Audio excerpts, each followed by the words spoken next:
할렐루야. 주 예수의 은혜와 평강이 있을지어다. 너희는 함께 나를 본받으라. 오늘 이 말씀의 의미를 살피고자 합니다.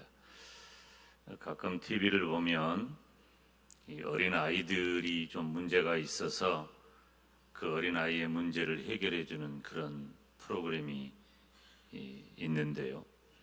뭐 한 3, 4세에서 7, 8세 이렇게 아주 어린 아이들인데 이 보면 대책이 없고 아주 막무가내예요.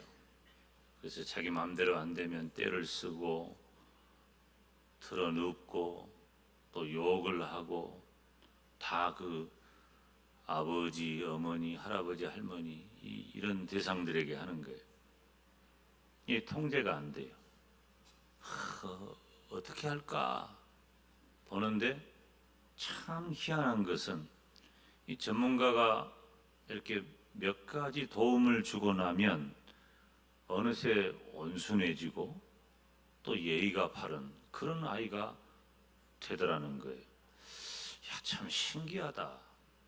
그런데 제가 유심히 보니까 그 아이들이 그렇게 달라지는 공통적인 현상이 있는데 그것은 먼저 그 아이를 양육하는 부모 혹은 할아버지, 할머니들의 태도가 먼저 바뀌더라는 거예요. 양육자의 태도가 먼저 바뀌니까 아이들도 달라지는 거예요. 이게 진리라고까지 말할 필요가 있나 싶지만 상당 부분 근접해요. 부모가 달라지면 자녀가 달라져요. 다시 말하면 지금 우리들이 다음 세대 걱정을 많이 하잖아요. 다음 세대의 걱정은 그 문제가 어디 있냐면 현 세대에 있다는 거예요. 지금 우리들 다음 세대의 문제가 있다는 것이죠. 현 세대가 변해야 다음 세대가 변한다는 겁니다. 우리가 만약에 내가 마땅히 해야 할 나의 본분을 다하지 않는다면 다음 세대는 치명적인 피해를 입게 되는 거예요. 요즘 기후변화 이런 일에 관심이 많죠? 다 우리들의 전 세대가 남겨놓은 것들이에요. 그나마 지금이라도 우리가 관심을 갖고 그 부분에 대해서 정리하지 않으면 우리들의 다음 세대는 더 심각한 상황에서 살게 된다는 거죠. 좀 심각한 장면을 볼까요? 사사기서 2장 10절 말씀인데요. 우리가 함께 읽습니다. 그 세대 사람도 다 그 열조에게로 돌아갔고 그 후에 일어난 다른 세대는 여호와를 알지 못하며 여호와께서 이스라엘에게 하신 일도 알지 못하였더라. 아멘. 지금 여기 오늘 말씀 보면 그 후에 일어난 다른 세대, 이스라엘 민족 이야기거든요. 그 다른 세대는 여호와를 알지 못하고 또 여호와께서 무슨 일을 하셨는지도 모른다 그랬어요. 누구 책임이에요? 그 후에 일어난 다른 세대 책임이 아니에요. 그 앞선 세대가 여호와를 신앙하는 믿음으로 살지 못했고 여호와를 잘 전수해 주지 못한 거예요. 여호와 신앙을 잘 전달해 주지 못한 세대 때문에 다음 세대가 아니라 다른 세대가 되고 만 것입니다. 저는 성경에 여러 힘들고 어려운 장면이 나오지만 제가 꼽는 비극적인 장면 중에 하나는 사사기 18장입니다. 이 사사기 18장의 비극은 너무나도 고통스럽습니다. 신앙적인 얘기예요. 모세의 손자인데 그 이름이 요나단입니다. 다윗과 요나단 할 때 그 요나단하고 이름은 같지만 전혀 다른 사람이에요. 그런데 이 요나단은 제사장 가문인 아론의 후손도 아니에요. 그러면서 단 자손 미가의 집에 개인 제사장이 된 거예요. 그 장면을 한번 볼까요? 사사기서 18장 30절 시작.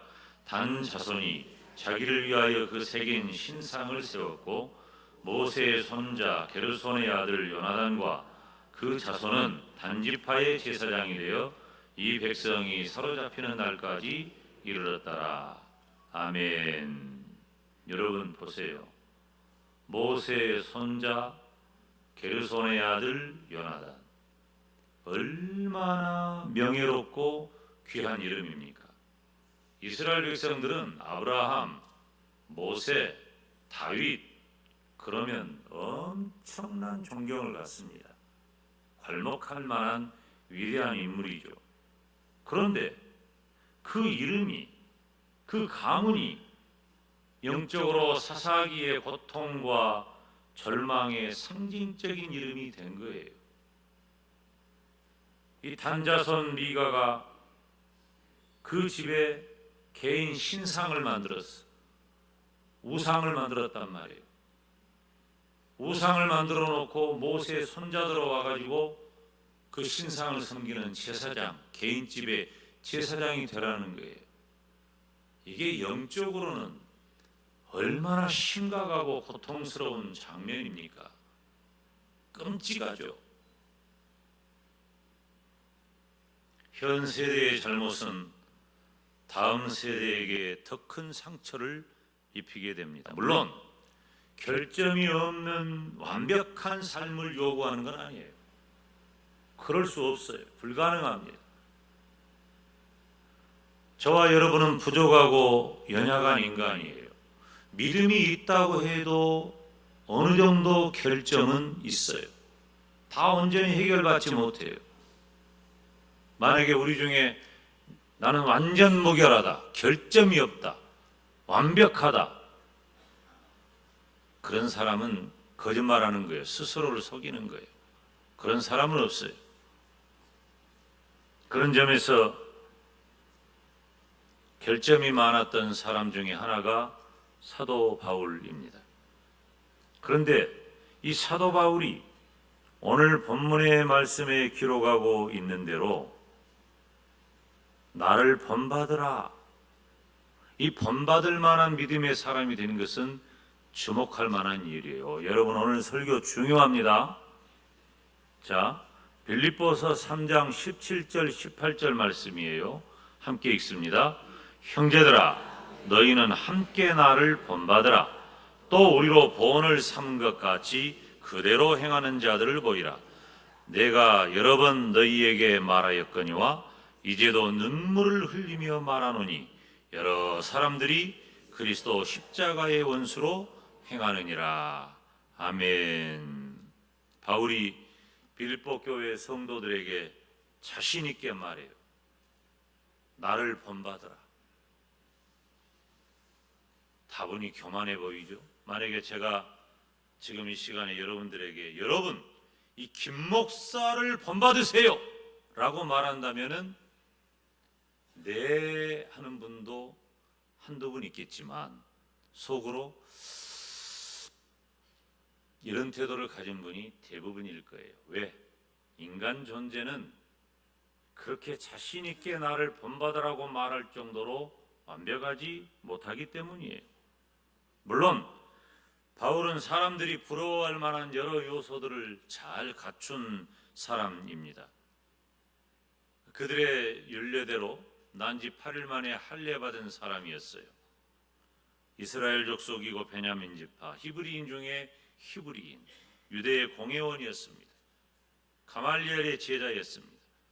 또 로마의 시민권을 가지고 있었어요. 그러니까 부귀, 명예, 권세, 바울은 다 가지고 있는 사람이에요. 그 정도면 그 시대에 괜찮은 사람, 본받을 만한 사람인 것은 전혀 틀린 말이 아닙니다. 그러나 바울은 예수님을 만난 다음에 그가 자랑할 만한 모든 것들을 다 해로 여기고 배설물로 여겼어요. 그런데 바울이 가지고 있는 부귀, 명예, 권세 이런 것들 가지고 본받으라고 했을까요? 아니라는 말이죠. 바울이 자신을 본받으라고 한 것은 주님 안에서 의로움을 얻었기 때문이에요. 그러니까 바울이 나를 본받으라고 한 것은 인간적인 어떤 평가 경지가 아니에요. 이 사람이면 이 정도면 훌륭하다. 이분은 이게 존경스러워. 이게 대단해. 저 사람은 어떻게 저렇게 공부를 많이 했을까? 어떻게 저런 권세를 가졌을까?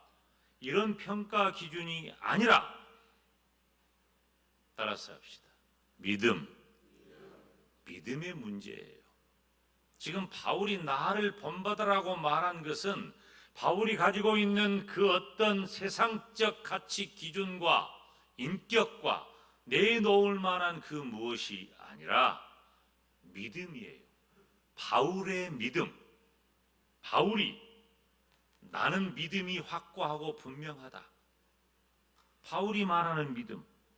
어떤 믿음이죠? 바울은 다메섹 도상에서 자신이 핍박하던 예수님을 만납니다. 사도행전 9장 4절 5절 말씀을 보면 땅에 엎드러져 들으며 소리 있어 가라사대 사울아 사울아 네가 어찌하여 나를 핍박하느냐 하시거늘 대답하되 주여 니시오니까 가라사대 나는 네가 핍박하는 예수다. 그렇게 예수님을 만납니다.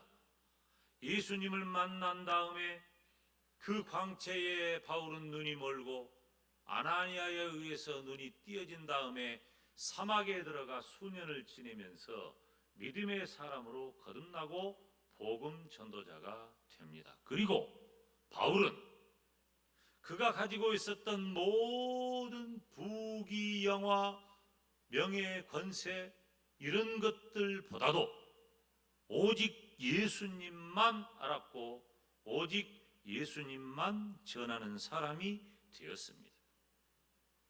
고린도전서 2장 1절 2절 말씀을 보면 바울이 어떻게 했는지 한번 볼까요? 함께 시작.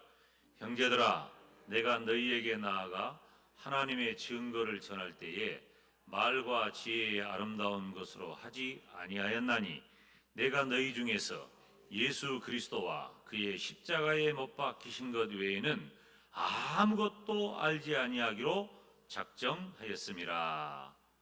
아멘. 예수 그리스도와 그의 십자가. 사랑하는 여러분, 저와 여러분이 다음 세대에 자랑할 만한 것이 무엇입니까? 지금 현 세대가 우리 후대에게 무엇을 자랑해야 합니까? 무엇을 물려줄 수 있습니까? 우리 조국 대한민국이 세계 경제 10대 국가가 되었으니 잘 살게 되었다고 반만 년의 가난을 물리쳤다고 그거 물려줄 겁니까? 그거 좋죠. 경제가 얼마나 우리에게 소중한가를 우리는 실감하고 사니까요. 괜찮아요. 나는 초등학교 문턱도 못 가봤다고 했던 우리 부모님의 세대가 자식들을 가르치는 일에 세계 제일의 향학열을 가졌어요. 우리나라처럼 이렇게 자식 교육에 열심히 나 찾기 어렵습니다. 아이를 왜 안 낳으려고 하느냐? 애 하나 기르는데 비공식적으로 들어가는 교육 경비가 대부분이에요. 이런 것을 우리 유산이라고 우리 자녀 손들에게 남겨주겠습니까? 다른 사람은 차치하고서라도 예수님을 믿는 성도된 저와 여러분은 도대체 뭐 남겨주시겠습니까? 우리가 우리의 자녀 손들에게 나를 본받으라고 할 만한 것이 도대체 무엇입니까? 우리는 결단할 필요가 있어요. 우리 자녀들에게 다른 건 몰라도 신앙적으로 부끄러운 모습을 보여서는 안 됩니다. 우리는 인간적으로 미흡해요. 부족해요. 연약해요. 제가 아이를 기르는데 어느 순간이 되니까 제 아이가 읽은 책이 제가 읽고 있는 책을 이미 뛰어넘었어요. 몇 년 전부터. 그러니까 이미 대화의 상대가 잘 안 돼요. 지가 날 가르치려고 그래. 근데 내가 뭘 더 남겨주겠어요. 과거에 20년, 10년 걸려 배우던 것들을 지금은 순식간에 다 배워버립니다. 변화하는 속도가 엄청나게 빨라졌어요. 현 세대인 우리는 그 변화하는 속도에 적응도 못하고 있는데, 우리가 다음 세대라고 말하는 우리의 자녀손들은 아주 세계 속에서 휘젓고 살아요. 이런 세대가 되었단 말이에요. 그런데 우리들이 그런 우리의 자녀손들에게 자랑할 만한 게 뭐고, 대단하다는 게 뭐고, 이렇게 하라고 가르칠 것이 뭐가 있냔 말이에요. 우리는 한 가지밖에 없어요. 나 자신이 어떤 믿음의 사람으로 살고 있는지 먼저 깨달아야 하고, 그래서 오늘 우리에게 본받으라고 말하는 이 바울이 온통 예수님에게 사로잡혀 있다는 이 사실을 깊이 살펴봐야 돼요. 바울은 온전히 예수님에게 사로잡혀 있었고, 더 예수님께 사로잡혀 살아가기를 원했고, 항상 이것을 목표로 삼고 전력 질주했어요. 그래서 바울은 디모데후서 4장에 자신의 일생을 마치는 마지막 글에서 나는 나의 달려갈 길을 마쳤다, 믿음의 선한 싸움을 싸웠다, 그렇게 표현하잖아요. 하나님께서 저와 여러분에게 바울처럼 본받을 만한 그리스도인이 되고자 하는 열정 알아가시기를 주님의 이름으로 축원합니다. 사랑하는 여러분, 지금 우리 교회 여러 기관, 특별히 교회 학교는 여름 행사 중에 있습니다. 준비하고 기도하고 공부하고 이미 다 시작되었죠. 우리 장로님 기도하셨듯이.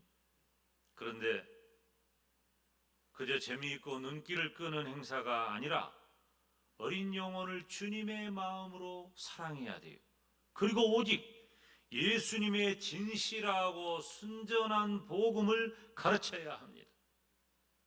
어떻게 그것이 가능해요? 교회만 말하는 게 아니에요. 먼저 부모된, 먼저 교사된, 먼저 믿음의 선인이 된 저와 여러분이 과연 예수님을 믿는 것에 대해서는 나를 본받으라고 말할 수 있는가? 내가 예수 그리스도와 십자가를 본받으라고 할 정도로 나는 예수님을 잘 알고 잘 믿는 성도로 살아가고 있느냐? 너무나 중요한 말입니다. 여름 행사는 재정과 열정을 집중적으로 모을 수 있는 절호의 기회입니다. 나를 본받아라. 바울이 눈물을 흘리며 말하는 의도는 여러 사람들이 그리스도 십자가의 원수로 행하기 때문이에요. 이런 상황에서 너희는 나를 본받아야 한다. 여러분은 어떻습니까? 지금 이 시대는 예수님 말고도 관심을 갖고 마음 빼앗길 거리가 얼마나 많은지 모릅니다. 그래서 믿음 던져버려요. 그래서 믿음을 중요한 가치로 여기지 않아요. 생명 같은 믿음을, 믿음이 아니면 살아갈 방법과 영원 세계가 상실된다는 것을 깨닫지를 못해요. 그저 현 세대 가운데. 그래서 교회도 무엇을 해야 할까? 여러분, 교회의 사명은 오직 예수 그리스도와 십자가인 줄로 믿습니다. 그래서 목사의 설교도 오직 예수 그리스도와 십자가인 것입니다. 다른 좋은 말은 다른 데서 많이 들을 수 있어요. 굳이 제가 안 해도 돼요. 김 목사가 해야 할 말은 오직 예수 그리스도와 십자가, 이것만 하는 거예요. 이것 하라고 목사 됐고, 이것 하라고 저를 여러분이 여러분의 목사로 청했고, 이것 하라고 지금 제가 여기 서 있기 때문에 저는 예수 그리스도와 십자가만을 전하는 거예요. 다른 좋은 말은 다른 데서 다 들을 수 있어. 교회는, 목사는, 교회학교 교사는 오직 예수 그리스도와 십자가만을 최고의 가치로 여겨야 하는 거예요. 우리 교회 교회학교 선생님들과 또 먼저 믿음의 사람이 되어서 믿음의 선진된 부모된 모든 성도들은 자신 있게 말할 수 있어야 돼요. 형제들아, 너희는 함께 나를 본받으라. 여러분의 자녀손들에게, 얘들아, 나를 본받아라. 뭐 말이에요? 내 인격? 내가 가진 노력? 내가 가진 성실함? 내가 이루어놓은 어떤 업적들? 아니에요. 믿음이에요. 내가 예수님을 어떻게 진실하게 알고 믿으며 살아가고 있는지를 내 자녀손들에게 내어 보이며 너희는 나를 본받으라고 말할 수 있어야 되는 거예요. 사랑하는 여러분, 우리 교회는, 우리 교회 성도들은, 우리 교회 교회학교 선생님들은 오직 예수님과 십자가 복음에 대해서 담대하고 자랑스러운 저와 여러분이 되시기를 주님의 이름으로 축원합니다. 기도하겠습니다.